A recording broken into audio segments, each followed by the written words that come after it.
Hello, everyone. How was our weekend? Good weekend. Yeah. Got any? Mine was great. Mine was great. It was not. It was no international talk like a pirate day, guys, but a good weekend nonetheless. Had a fun time. So real quick, I want to give you some updates. So we didn't really talk about this last week, but I want to remind you, if you were not able to meet the firms, reminder that the Career Expo is this coming Thursday over in the Student Union.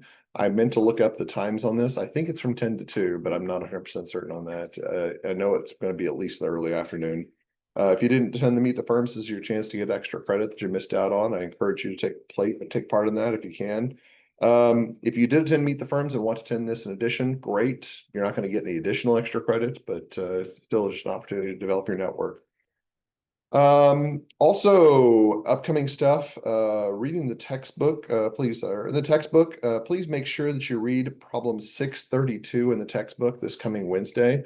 We're going to be revisiting Cost Corporation. Remember them from chapter 4? Yeah, we're going to be talking about controls at cost. And so that's going to be our discussion on Wednesday.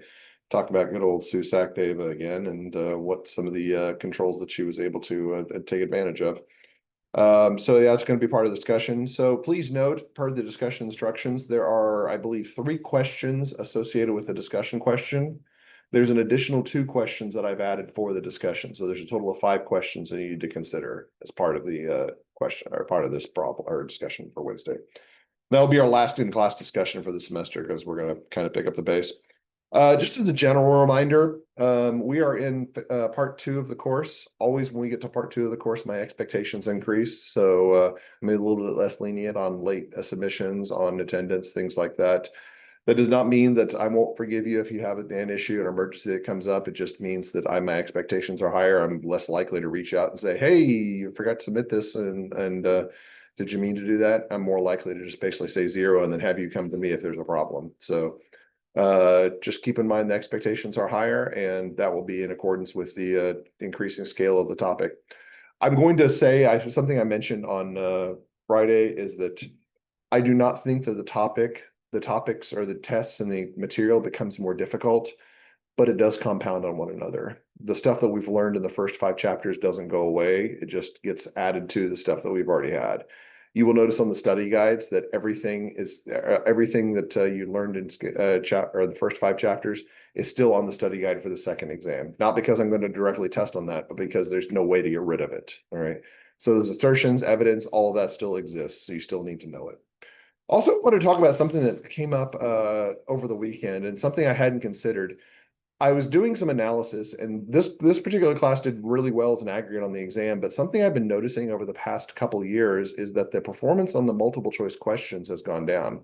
So a little bit of background, you know that I have you add a little bit of explanation on the multiple choice questions for every assignment. Part of the reason I did that was my multiple choice question success rate was abysmal like 5 years ago, just below 50% on some of the questions. And so I was trying to encourage students to take them a little bit more seriously rather than just circling A, B, C, or D. That's why I started doing that. And I think I mentioned already, my original implementation of this was having students answer all 4 parts and giving reasons why. I'm kind of back down on this. But I noticed 2 years ago that, so there was a massive spike. It went from like 50% success rate to like 80% success rate on multiple choice. And it's been steadily decreasing over the past 2 years. And while this class did really well in general, there was definitely some noticeable items where multiple choice was a struggle. So I was thinking about this, and it occurred to me that part of the reason that I like using Connect or like using McGraw-Hill as a publisher is their tools. You can't copy and paste the content, which I thought about is applicable for Google searches because that's just an easy way to answer the question. And I said, well, that's an easy way to get around it. Then I realized that I may have just overlooked something that I'm really, really gung-ho about, and I just completely forgot about it, and that's AI. And so I did something. And so for those of you who are not taking advantage of this, I may have just given you an insight to do something that you hadn't taken advantage of and may be a bad idea. I'm gonna preface this by saying I don't think this is bad, but I do want to throw some cautions out there. Okay, so here's basically what I did. Is I went to the McGraw-Hill site, and instead of copy and pasting, I went to my snipping tool. And I said, all right, let me just see if it will read this. So I got this copied now. I'm just going to put this in the Copilot chat. Anybody want to guess what's going to happen?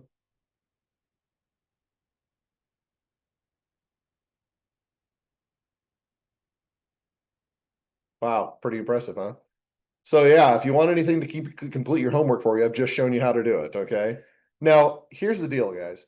I don't think that this is a bad tool to use, okay? I'm not going to say that you shouldn't do this. I think that this can actually provide a lot of value. I do not believe that you should do what I just did and paste it in and then copy the answer down, then write down the answer. I do believe that you can use this as a reinforcement tool or something that you're not familiar with, or if you want to check your answers or you want to see if your explanations are consistent with the expectation. I do not anticipate this will have 100% success rate either. I imagine that there's probably going to be some gaps in this, but I think that any advantage that you can take to learn this stuff is going to be effective. The most important point I can tell you is that if you're using a tool in this manner, please make sure that you're being very cognizant about what the responses are and learning from those responses. AI is extremely powerful when used in conjunction with other mechanisms, other tactics. It's very, very poor when used solitary by itself. When this is the only way that you're providing responses, and I'm assuming this is probably something that students in the past have done, which probably something I should have thought about a long time ago. But this weekend was the first time it occurred to me. So again, if you want to take advantage of that, great. If you don't want to take advantage of that and keep doing the other way, I don't think there's a particular problem in this class. It just kind of was something that just sprung to mind. It's like, wow, I can't believe I never thought about that at Epiphany. So something to actually use as a reinforcement tool if you want to use that. That being said, your ultimate reinforcement tool is standing up here blurting hot air out right now. So let's go ahead and talk about one of the things that I want to teach you today.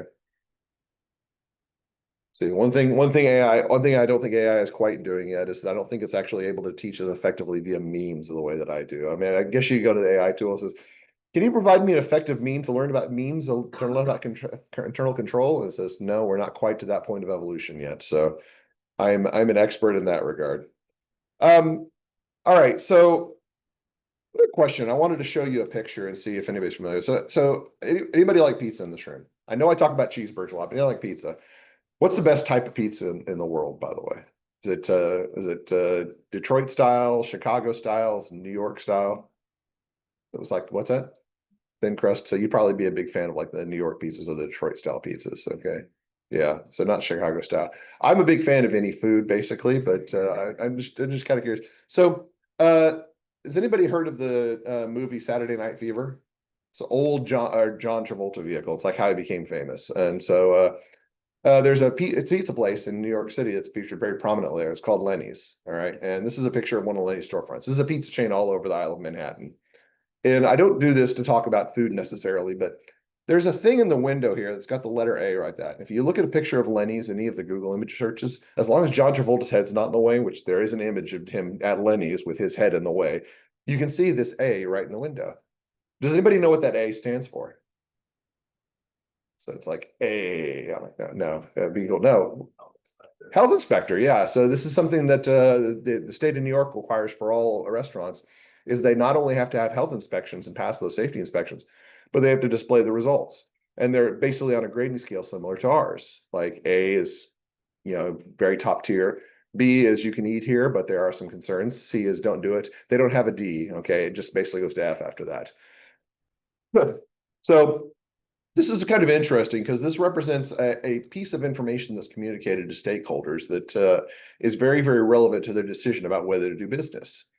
And in a nutshell, that kind of represents something that we're going to talk about with respect to controls. Now, I know that we've already talked about controls in AIS. One thing that we're going to do in this course is we're going to consider controls again from the perspective of just rote controls framework. We're also going to consider what is the auditor's responsibility with respect to internal controls, some of which we already know. But let's go ahead and talk a little bit about something that you're very well familiar with because I shoved it down your throats back in AIS. And that's the COSO Internal Control Integrated Framework. Does anybody remember what COSO stands for, by the way? Yeah, trivia quiz day, isn't it? Yeah, Committee on Sponsoring Organizations. All right. Now, an interesting story about the Committee on Sponsoring Organizations. Who are the sponsoring organizations? There's actually quite a few of them. The AICPA, the IMA, Institute of Management Accountants, the AAA, not the American Automobile Association, but the American Accounting Association. That's the academic network. You don't have to write these down. This is just kind of interesting points of trivia. There's Financial Executives International, FEI. So yeah, so a lot of sponsoring organizations that are related to accounting and business. And their whole point in starting this group was back in 1985, they created this group called the Treadway Commission. And the Treadway Commission was started to address the growing scale of fraud. Because if you ever know anything about business moves in the 1980s, it was like, how are we going to commit fraud today? You know, it was basically that was kind of the environment, and they wanted to stop that. And they discovered that the best way to do it was have a established structure of internal controls. So that's how COSO was established, is they came up with this idea of developing internal controls frameworks that are standardized for all organizations. So COSO's internal control integrated framework is the most widely used controls framework in the world. All right, it's one that we're very, very familiar with already. Now, I want to reiterate something that we talked about previously, but it's really, really important to understand from our perspective. With respect to internal control, management's responsible for the design and maintenance of internal controls.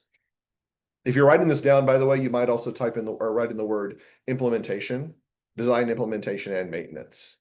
Okay, management is responsible for design, implementation, and maintenance of internal controls. So the internal controls that are in place at a client, that's management's responsibility to put those into place. They've got to address those particular risks that are present. What is the auditor responsible for? Auditor is responsible for understanding and assessing the performance of internal control. So we have to look at the controls, we have to understand how they function, and then we've got to determine, are the controls designed properly and operating effectively? And that's basically the relevant representation of what the auditor does, which is a big distinction, because we've evaluated controls being put into place. Our question is, do they work? Okay, do they work or not? So with respect to the basic internal control frameworks, the COSO framework has three primary objectives. All right, the reliability of financial reporting, the effectiveness and efficiency of operations, and compliance with laws and regulations. In other words, a control that's been put in place is going to meet one of these three objectives. It's going to make sure that financial information is reported properly, that they're meeting the business rules of the business laws and regulations of the environment, that's compliance, or that the business model itself is operating effectively. Now, interesting question here. One of these three is far more relevant to a financial statement audit than the other. Can anybody guess which one of the three is probably most relevant to a financial statement audit? Reporting, yeah, reliability financial reporting, because we as auditors are concerned that the financial statements are free from material misstatements. So we're going to focus very heavily on the reporting aspects. Not to say all three aren't relevant, but we're going to have a very big focus on reporting. How big a focus? Well, we've got an entire second chapter just focused on internal controls over financial reporting. Now you should remember this. This is our COSO cube, okay? This tells us the three objectives. This tells us the operating levels. It is important to note that controls can operate at different levels in the organization, and we can actually understand what operation level it operates by looking at the controls themselves. Some controls are relevant to only certain components, certain parts, certain individuals. Some controls are relevant to the whole organization as a whole. And we're going to have some discussion about that as we go through the next two chapters. And then we have the front face of the cube, all right? Does anybody have any nightmares about this? Any nightmares? Oh, the components of internal control. Guess what? They're coming back. I told you they were coming back, but don't worry. We'll get to that in just a second. So the most relevant internal controls in financial statement audit are those that contribute to the reliability, timeliness, and transparency of external financial reporting. These controls are relevant to audit because they help to prevent or to detect and correct material misstatements in entities' financial statements.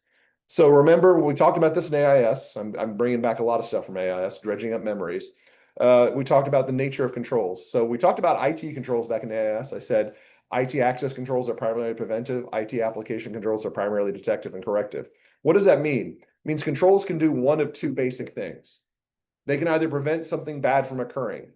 So how do you prevent people from hacking into the system? You make sure that you have very, very tight security protocol. You have passwords, you got login information, and you've got like two-factor authentication to support that. Something that Truman State does. All right, that's an example of a preventive control or a preventative. I did a Google search, by the way. I looked at the dictionary. Preventive and preventative can be used synonymously. So either one I say, I'm right. Okay. And then we have detective and corrective. So a problem occurs, because problems will occur no matter our best intentions. Problems occur. We need to find those problems and fix them. Find and fix. So controls should be paired. Now, you will hear three categories of controls. I'm going to tell you right now, in general, we can categorize this as two because it's very rare that you can have a detective control without a corrective control. If there's a problem, it usually needs to be fixed. Occasionally, corrective controls can exist independently of themselves, but for our purposes in here, we're going to say controls can either be preventative or detective and corrective in nature. Now, as I said, for chapter 7, we're going to talk about this thing called internal control over financial reporting. I'm going to shorten it. It's going to be ICFR or ICOFR. It's a very, very important term in audit vernacular. All right, so what are our 5 components of internal control? Well, you remember them, you know them, you love them. Control environment, entities, risk assessment, control activities, information communication, monitoring activities. Now, just as a reminder of this, these are 5 components. There are 17 principles also of COSO framework. The AIS instructor before me actually had their students memorize that, and I say, "Wow, you must have gotten kind of really feeble responses on that because that just seems miserable." So 17 principles internal control. Honestly, they're fairly straightforward. They follow the components pretty closely, which is why I don't think that they're that important. But I do think that these are extremely important. Okay, how important? I may ask you about them on more than one exam, like I did back in AIS. Okay. So let's go ahead and talk about these as a reminder or refresher, okay? If you need to put your headphones in to start trauma, well, please don't do that. But if you do need to, just let me know, okay? So turn to the top, the control environment. Remember, that's basically the control consciousness of the organization and its people, okay? The importance of control in an entity is reflected in its overall attitude, awareness, and actions of board of directors, management, and owners regarding internal control. So we just had an exam. What was my control for the exam? It's watching you all take the exam and making sure nobody's pulling out notes or looking off somebody else's paper, kind of watching it. So what if before the exam, somebody had just said, "Hey, Dr. Barnes, is it okay if I bring in a sheet of notes for the exam?" And I say, "That is expressly forbidden. You cannot do that. You will receive a 0 on the exam." That's setting a very specific tone, right? Okay. And everybody's going to be saying, "Okay, he's very serious about this. I better not try to bring in notes because he will teach that a 0." What if the same response to that is like, what if bringing notes, Dr. Barnes, like, "I don't care, do what you want." That sets a much different tone. Can we explain that? So if I said that, would your approach to the exam have been a lot different? Probably have been a lot less studying up front and more writing down furiously on a piece of paper so you can bring it to class that day. My expectations set the tone for this class.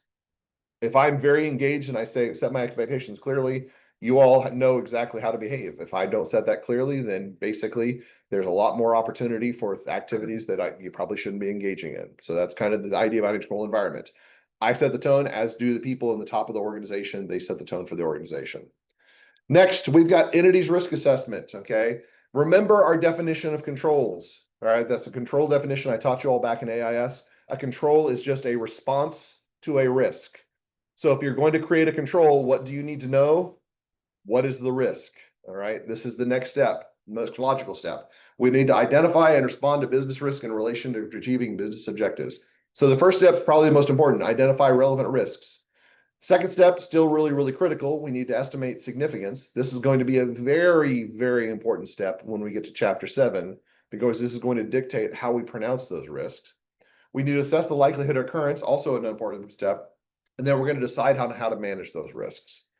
So before we can create controls, before we can create any type of answer to respond to the risks, we need to know what the risks are. If we do not perform this task effectively, we cannot do anything else effectively. So while I say control environment is probably the most important step, most important component of internal controls, this is probably number 2. This is probably number 2. Also, it's important to note that I do think that these are a sequential process. My personal belief is that a sequential process. Why is that irrelevant? Does anybody plan on sitting for the CPA exam? I guess I don't need to ask that question, but if you're planning on the CPA exam, so you're probably going to be taking Becker and studying through Becker. And Becker's got some really good acronyms. One that I do not like is their acronym for the 5 components of internal control. It's actually CRIME, CRIME, but they put control activities at the end. It's called existing control activities. I think control activities have to be firmly in 3rd place because it is a sequential process. So yeah, some of the mnemonics very clever. That's not one of them. And I think that somebody really wanted to do an acronym for that one and just was not going to take no for an answer. But yeah, that's going to be the case. All right, I already spoiled it. Control activities. The policies and procedures that ensure health management directives are carried out and implemented to address the risk identified in the risk assessment process. So these are the controls themselves. We identify the risk in the previous step. We create the controls to respond to those risks in this step. This is basically focused on the idea of designing controls in that place. So if you remember, I alluded to this back in chapter 4. We talked about controls. I said, with respect to controls, we want to make sure the controls are designed properly and that they are operating effectively. This is the design step. We want to make sure that the controls are designed properly. What do we need to have in place? We need to have approvals, authorizations, verifications, reconciliations, reviews of operating performance. If you ever had a job and somebody says, let's talk about your performance, they're not doing that just to flatter you or maybe to insult you if you've had a really bad experience. They're doing that to ensure that you can do your job properly. All right. And then we have segregation of duties with a picture of a car over CAR. Does anybody remember the CAR? Custody, authorization, recording. Custody of transactions, authorization of transactions, recording of transactions. Believe me when I say you will be super sick of this by the time this particular course is over. I talked about it a lot in AIS. I talk about it a whole lot more in this course. Custody and authorization, recording, segregation of duties is really, really prominent in auditing because we need to understand what responsibility areas need to be separated out. And in every single process area we're going to talk about, there's going to be some sort of custody, authorization, recording separation that we're going to have to consider. So this is going to become very, very critical. So if you tried to avoid the CAR acronym back from AIS, I'm going to warn you it's back and it's badder than ever. Okay, so make sure that you remember that because it's going to become very, very prominent very, very quickly. So I said that this component, control activities, focus primarily on design, but what do we need to consider else as auditors? We need to understand that the controls are operating effectively. The last two components of the control framework are going to be more about operating effectiveness. So we assume the controls are put into place with the control activities. Now the question is, are they doing their job? Are they doing whatever they're supposed to be doing? This is going to have to deal with information and communication. Now, from a controls perspective, we would primarily be concerned with the communication of relevant high quality information internally. So consider that we put in, think about the possibility that we put in a segregation of duties in a certain process area. If you don't tell the people in that process area what their responsibilities are, can they accurately perform that control? Probably not. If they don't know what their responsibilities are, then they can't perform that control properly. So obviously the sharing of internal information is really, really important. People need to know what their responsibilities are with respect to controls. But the interesting point is that when we talk about information and communication from this perspective, it's not just restricted to internal communication. We can also say that information and communication can be shared externally as well. Now, practically speaking, what do I mean by that? Consider the restaurant analogy I use in class, okay? The restaurant analogy that I use in class. Now, does everybody remember when I was talking back in chapter 1 and I was talking about the visceral example about my cheeseburger and somebody sneezing on it? All right. That was a very, very vivid image, but it tried to reinforce an important point, is that communication of this information is really important because people rely on this information. And that's true for controls as well. Even though we tend to think that controls are subsidiary, they're minor to the financial statements. The nature of internal controls is important enough that those need to be communicated as well. In fact, management has a responsibility for communicating certain types of controls, internal controls or financial reporting, and the effective operation. So their responsibility is not just for the internal communication of a control effectiveness, but the external communication of control effectiveness. We see an example of that with that letter A in the window, all right? That is an external communication of operating effectiveness within the organization. That was why I used the Lenny's Pizza analogy. Even though that's not an internal communication, it's still very, very important for us to be able to convey. Then our final step is going to be the monitoring step, okay? The monitoring step. So monitoring internal controls is intended to assess the quality of internal control performance over time. So let's just ask a very rhetorical question. Do risks change over time? All right. My favorite example, it was not a good time to be teaching, but it was a very, very vivid example. When I taught this class back in 2020 and 2021, I asked, have risks changed for organizations in the very recent past? And everybody's like saying, oh, yes, COVID, yes. COVID was a prime example of how risks changed almost overnight for many organizations. So a company like, what would be a good one? Cinemark, okay? Cinemark was probably doing business as usual up until mid-March of 2020, and then 2020 hit and it's like, okay, I don't know how we're going to survive. That's an extreme example, but we do need to understand that risks can change very quickly. If that's the case, if risks change quickly, what else needs to change quickly? Controls, yes, responsibility for the controls in the area. So we need to make sure management's continuously monitoring controls to make sure that they're operating effectively. If not, we need to adapt controls to make sure that they change to address risks that change over time. So monitoring is that updating component, And that's another way to make sure that the controls are operating effectively. All right, with that, I'm about to give you the most important slide with respect to this chapter. This is going to be, this is my pride and joy. I created this slide myself, this image myself. Okay, so not this slide right here. This is the summary slide, okay? This is still important, but I'm assuming everybody remembers this from AIS. I'm guessing that many of you said, Dr. Barnes is going to be so proud of me. I'm going to memorize the COSO framework and I'm going to come to audit with this already in memory. And for those of you who did that, good job, all right? Good job. I know you recited it every night before you went to bed. It's like, control environment, entities, risk assessment, control activities, information communication, and monitoring. Those are the 5 components of the internal control framework. Dr. Barnes will be proud, and I am proud of you. Very nice work, very nice work. All right, but how does this relate to what we do as auditors? All right, so let's go ahead and talk about this diagram right here. And I created this myself, okay? I know it's not quite as good as my risk and material misstatement diagram. You remember Club RMM? Yeah, that was a true work of art. But this is still really important.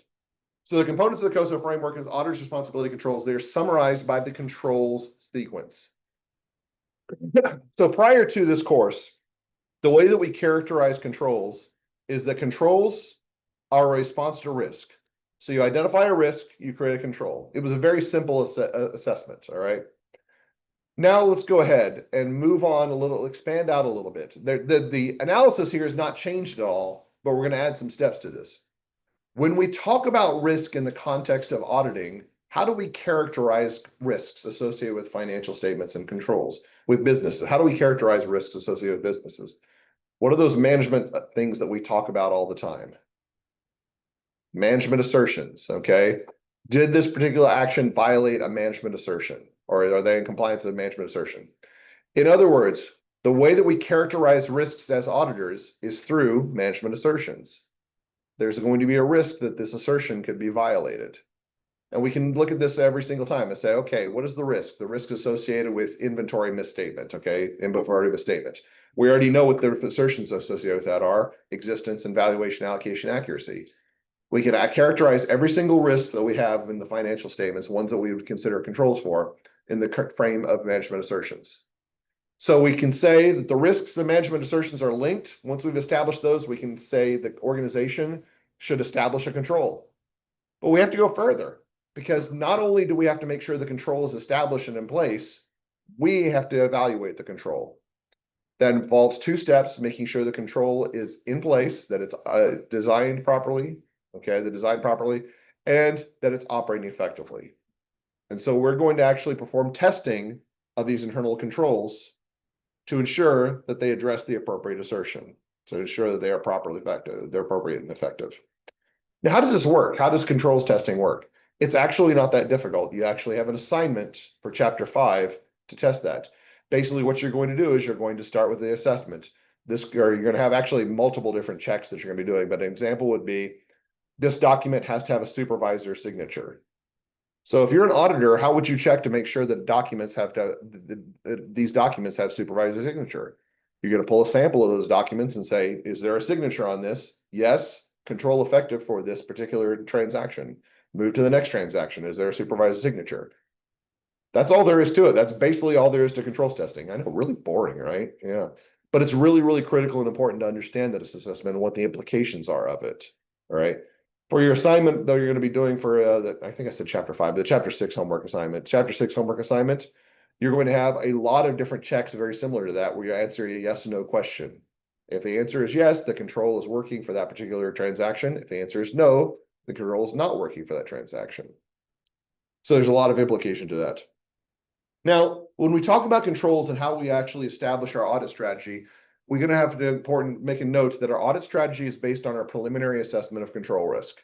And I'm going to talk about this a lot over the next few chapters. There's going to be a distinction in control risk, whether it's a preliminary assessment or whether it's the final result. The term that I will use is when I'm talking about assessed control risk, that is the control risk that my preliminary assessment before I've ever looked at controls, just based on my understanding of the organization. After I've tested controls, then I can come to a conclusion about what I think the real level of control risk is. That's going to be the achieved control risk. You don't need to worry too much about that now because I'm going to reinforce that pretty thoroughly, but there is a distinction between control risk at the beginning and the control risk after controls have been tested. A pretty important distinction, but we'll get to that. So our audit strategy is based on auditors' understanding and reliance on these controls. Now, what do we mean by strategy? And the answer is, to what degree are we going to rely on the entity's controls for assurance? And the answer is either some or not at all right? Now, make a note of this. For most of the organizations that we will look at in this particular course, the answer will be that we will rely to at least some degree on an entity's controls, usually because these are required under the Sarbanes-Oxley Act, and most of these organizations are going to invest substantial resources in their controls. But we might encounter scenarios where certain account areas we do not need to rely on controls. We're going to test the transaction substantively. So that leads us to two possible strategies. One strategy where we rely on internal controls, another strategy where we do not rely on internal controls. All right. So let's talk about the first of these. The first of these is where we do not rely on internal controls. This is called a substantive strategy. The reason this is called a substantive strategy is because we're going to rely on substantive procedures exclusively for gaining assurance in that area. So auditors decided not to rely on any controls, instead of use substantive procedures as the main source of evidence about the assertions in the financial statements. Now, I want to make this note because this is something I will reinforce this multiple times, and you will hear me say this multiple times, but this is the first point that makes it very, very critical. Regardless of which strategy we use, if we use a substantive strategy or we do rely on internal controls, if we use any strategy, an auditor still has a requirement under auditing standards, whether that be PCAOB standards or ASB standards, to gain an understanding of an entity's internal controls. That does not mean that they have to test internal controls, but they still have to understand what the client's controls represent and how they're structured. So understanding is always required. Understanding of controls is always required. 100% required in every scenario. So why might we actually choose to say we don't want to test controls in this area? Now, I do want to make a distinction because I don't do a very good job explaining this, so I want to clarify. So when I say we don't rely on controls, that does not mean that we don't rely on controls for the entire audit. That could be a possibility. If you have a really small client that's only got a few transactions, you may just say, well, there's no point in testing controls at all for this entire client. More likely is going to be a scenario where we're going to say, we're going to rely on controls in this area. We're not going to rely on controls in this area. So we're going to say some areas we don't have to rely on controls, some areas we do. What might be a reason that we decide to follow a substantive strategy? Well, one reason might be the controls that are implemented do not pertain to the assertion the auditor is considering. So let's say I'm really concerned about the existence of inventory and my client has got controls out the wazoo that make sure that the inventory records are complete and they're properly valued. Does everybody see a problem with that? Testing those controls would be a waste of time because I don't care about completeness and valuation. I probably do, but not as much as I can care about existence. I'd say, where are your controls about existence? I say, well, we haven't implemented any of those. Now, it's a silly example because every single organization is going to implement controls over existence. But for this scenario, if we had controls in an area that do not address the assertions we're concerned about, there's no point in testing those controls.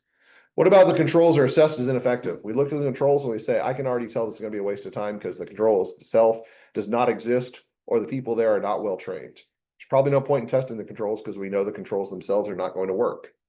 And then testing the operating effectiveness of controls would be inefficient.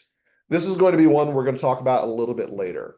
All right. Most likely scenario that this is going to occur is when we believe that it's less efficient with our time.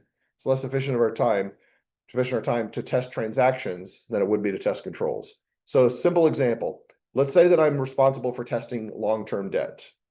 They've had one long-term debt transaction the entire year. Should I test 3 controls in that area or should I just test that single transaction?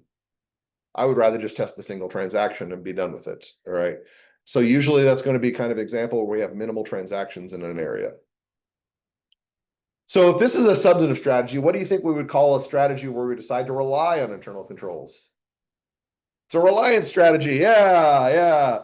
Means the auditor tends to rely on internal controls. So auditor plans and performs test of controls to use the test results to determine the achieved level of control risk. Okay. So this is where I was making that distinction. There's a difference between what we assess initially and what we think control risk actually is. So if test results indicate control risk is higher than planned, the auditor will normally increase the planned percentage of procedures. But if test results controls support the planned level of control risk, we don't actually need to revise the planned substantive procedures.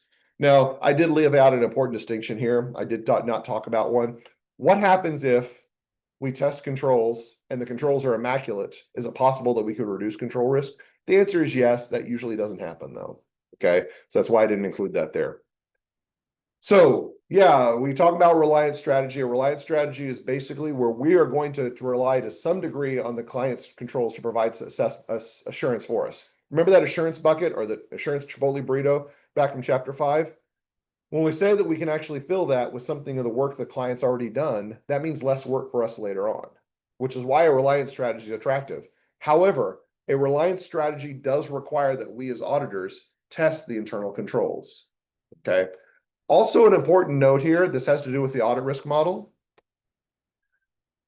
If I am going to set control risk at a level anything other than high, I am required to test controls. Okay. If I can set control risk at high, then I can choose whether or not I want to test controls. But say I want to set control risk at moderate, I am required to test controls in that area simply because I have to know that the controls are actually functioning and operating effectively in a particular area. So anything less than high, you are required to test controls in that area. Does that make sense to everybody? It kind of goes without saying, but it's one of those things that I haven't said in the past and it's gotten confusing. So I want to make sure that we're clear on that. All right. So auditors or standards require the auditor to obtain an understanding of each of the 5 components of internal control in order to plan the audit. Again, make sure that we understand control environment, entities, risk assessment, control activities, information communication, monitoring. We have a responsibility as auditors to make sure we obtain an understanding in all of these areas. Why? Because we want to make sure we can identify what types of potential misstatements occur. If we understand that the risk assessment in a certain area is weak, then we could say there's probably not good controls in this area. That's probably an area of focus and emphasis for us. We also want to pinpoint the factors that affect the risk and material misstatement. Remember, risk and material misstatement is a function of both inherent risk and control risk. So we have to understand both of those items to be able to determine what risk and material misstatement is. Finally, we want to be able to design tested controls and substantive procedures. So in order to be able to understand what it is that we need to do, we need to be able to, or to be able to do what we need to do, we need to understand what it is the client has presented to us. Now, I want to reiterate, because I've said this already before, it's important to note that understanding of internal controls is required in every scenario.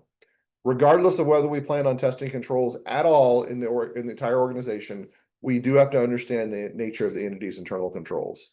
That is a requirement. If you come to the conclusion the entity has no internal controls, that's still an understanding, but we need to understand controls in every scenario. Okay.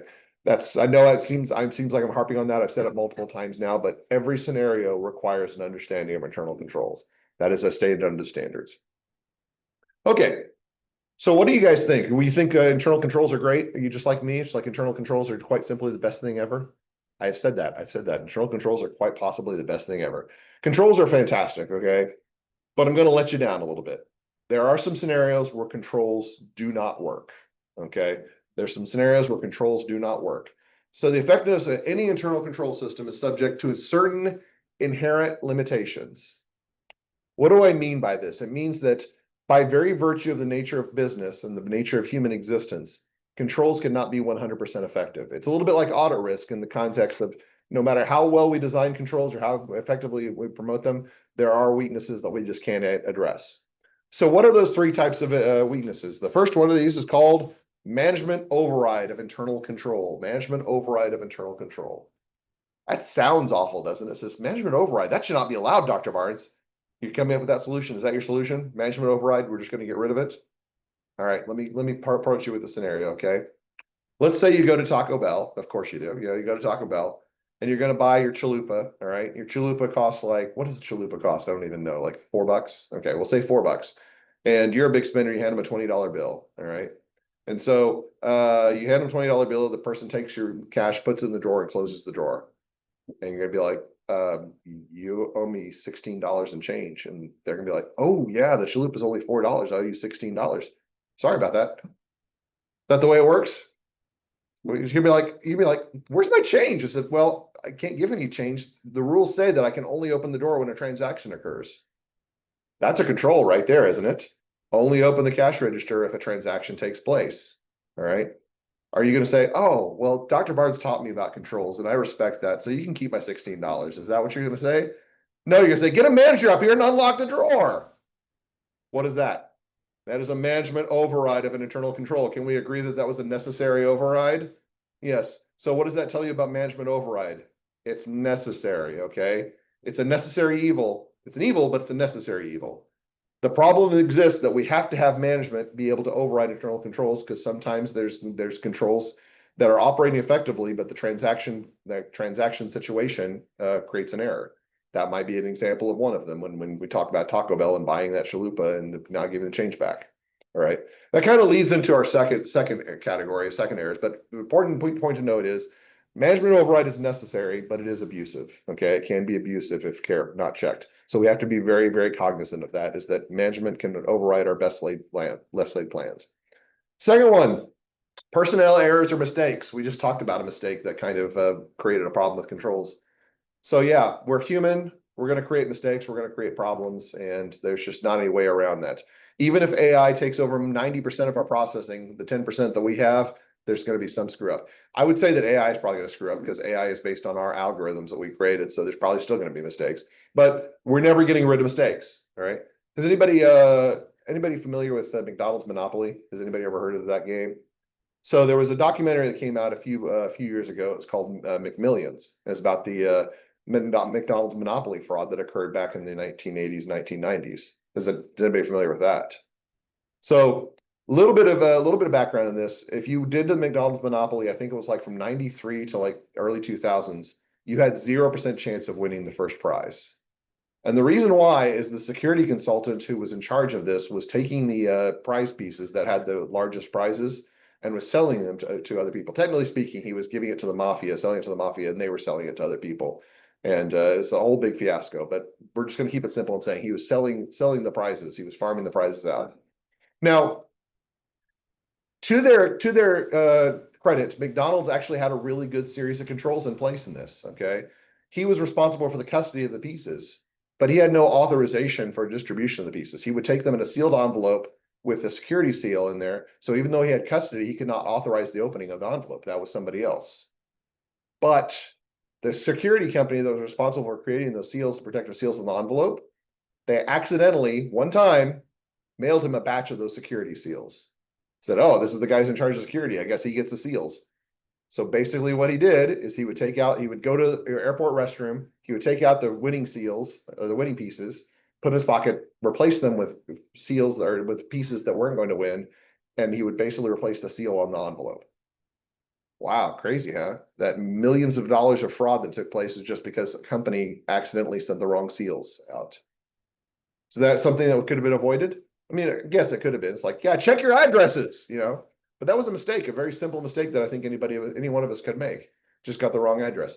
It's a mistake. It's nothing we could have done. The sophisticated series of controls to protect this particular property, it was stopped. And by the way, his fraud ended up causing like the complete and total destruction of the company that was responsible for the marketing of this. It was just sad because they basically went belly up because of that. Anyway, moving from a sad point, let's talk about collusion. All right. Collusion's the other limitation. So what is collusion? So when two or more parties work together to bypass existing controls. So I can set up a really great system of segregation of duties in the payroll processing area, but if the three people who are responsible for those responsibilities, people who have those responsibilities, decide to work together to commit fraud, then if the controls themselves are going to be less effective. Okay. All right. So let's just go ahead and do an example. Let's just say that Anna and Tommy were not happy on their exams. Okay. They said, we're going to work together to cheat. Okay. And so I'm sitting there being very, very conscientious, and I'm looking and I'm watching, making sure they're not cheating. And Tommy raises his hand. Dr. Barnes, I have a question about this particular item. Can you answer it? So I'm looking and trying to answer. Anna pulls out her notes and she's just like, okay, answer to this one is C. Okay. It puts down the notes while I'm distracted. All right. And types, oh, that's so good. Thank you very much. I have a question now, Dr. Barnes. Okay. And then while I'm distracted talking to Anna, Tommy, now you're sitting right next to each other. I probably should have like put across the room or something like that. I should probably watch for the collusion that occurs across the room and not right next to each other. But you see my point, okay? If two or more people work together, my control, while it could be effective, is probably not going to work because you're deliberately trying to bypass the control. So 3 of these are examples of control weaknesses that we just have no way of stopping. We have no ability to stop simply because of their very nature. These are the limitations of entities' internal control. So that's a little bit of sobering reminder that we'd like to have controls be fantastic, but some controls, some things, some events just can't be stopped. Just as a quick note, oh, that's cube collusion. Yeah, there we go. Anyway, just as a note, when we talk about control weaknesses that the association, or sorry, that's not the ACFE, it's CFE. I don't know what CFE stands for. I should know this. I thought it was the ACFE. But internal controls mechanisms, the majority of situations that we're going to be talking about are going to be either just the lack of controls being put in place or the override of existing controls, that management override we were talking about before. Of those two, about 30%, about a third of all control failures are just going to be a lack of internal controls. So what does that tell us about the audit function here? This is an area where the audit function could be very highly relevant. Because remember, it's our responsibility to identify when controls are not designed or operating effectively. If we identify that there's a risk area where controls should be present, then that should be a big clue that management should be able to answer that and put an control in operation there. When you note that failures of this magnitude occur 1/3 of the time just because the control is just not there, that's something, a signal that the auditors need to do a better job of that. But there's a lot of different areas here. Usually the responsibility can fall on management failing to put the controls in place or management doing something either intentionally or unintentionally that create problems. You will notice here that this is kind of a management problem where management overrides controls, whether nefariously or otherwise. This is a lack of management review at Portone at the top. This is an interesting one, this lack of management review. So one of the problems that we're going to be talking about a little bit later this week for our homework is Dixon, Illinois. And if you've not heard of this, it's a lady named Rita Crundwell. She's actually had multiple documentaries done about her fraud. There's one called it's an ABC Hulu show called Scam Goddess, where like first episode was on Rita Crundwell. There's another documentary done by an accounting professor called All the Queen's Horses that's all about this. So we're going to be talking about it in minimal detail. But basically, she had control over all financial responsibility for Dixon, Illinois, which you already can see the problem with that. Okay, there was probably a lack of segregation of duties, and there was. But this could have been easily addressed if people at anybody at all who had supervised responsibility had just taken a look at her work and say, this doesn't look right. But there was no management review over that either. So they compounded the fraud by having a poor responsibility in this area. Anyway, that kind of wraps it up for today. We're going to expand upon this a little bit more on Wednesday, but please make sure you look at problem 6-2 or discussion question 632. That's what I meant to say. 632 before Wednesday.